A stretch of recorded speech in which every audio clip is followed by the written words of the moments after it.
Assalamualaikum warahmatullahi wabarakatuh.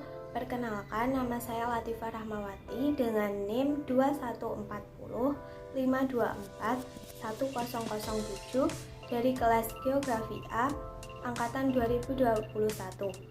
Kepada yang terhormat Bapak Dr. Andes Suhadi Purwantara, Bapak Arif Ashari MSc, dan Bapak Nur Arianto MSI selaku dosen pengampu mata kuliah Praktikum Geografi Tanah dan Konservasi Lahan.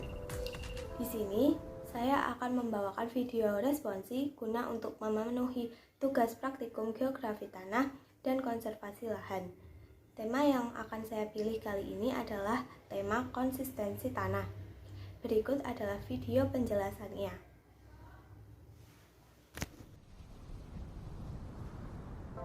Apa itu konsistensi tanah?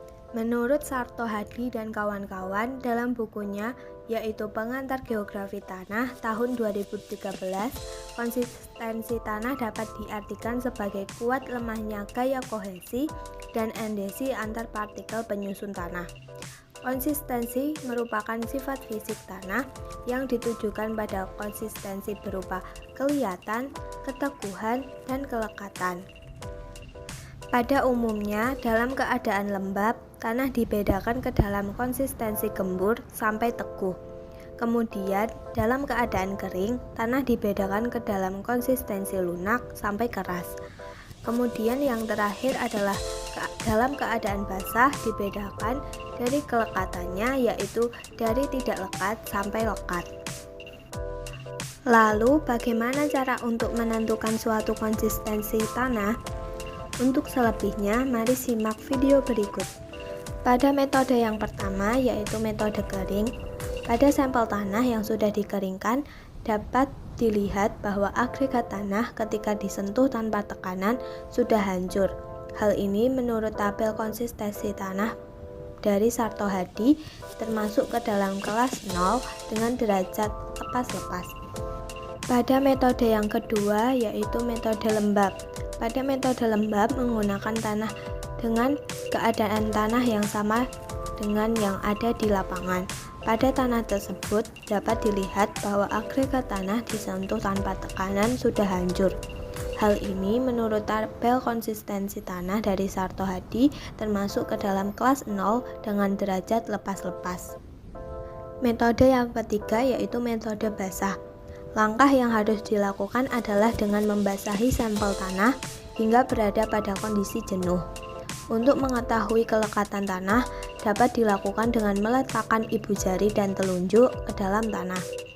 Pada sampel tanah ini, jika ditekan dengan ibu jari dan telunjuk, material tanah masih terlihat di ibu jari dan telunjuk, tetapi mudah lepas sehingga bersih. Hal ini menunjukkan tanah berada pada kelas 1 dengan derajat kelekatan agak lekat. Untuk mengetahui kelihatan tanah yang sudah dibasahi tadi dibuat gulungan. Ketika tanah yang sudah jenuh dibuat gulungan, tanah tersebut mudah digulung tetapi mudah putus saat dibengkokkan atau banyak mengalami retakan saat digulung. Hal ini menunjukkan bahwa tanah tersebut termasuk pada kelas 1 dengan derajat kelihatan agak liat.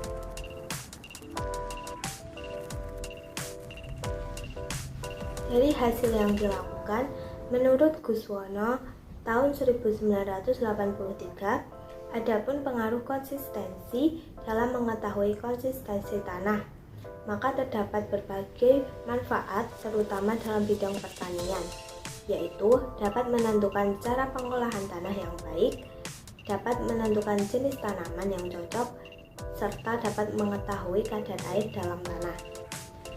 Dari hasil yang dilakukan dengan menggunakan sampel tanah yang ada di sekitar wilayah saya, dapat ditarik kesimpulan bahwa konsistensi tanah dengan metode kering diperoleh kelas 0 dengan derajat lepas-lepas. Kemudian pada metode lembab diperoleh kelas 0 dengan derajat lepas-lepas. Dan selanjutnya adalah metode basah yang diperoleh kelas 1 dengan derajat agak lekat. Sekian video dari saya, semoga bermanfaat. Wassalamualaikum warahmatullahi wabarakatuh.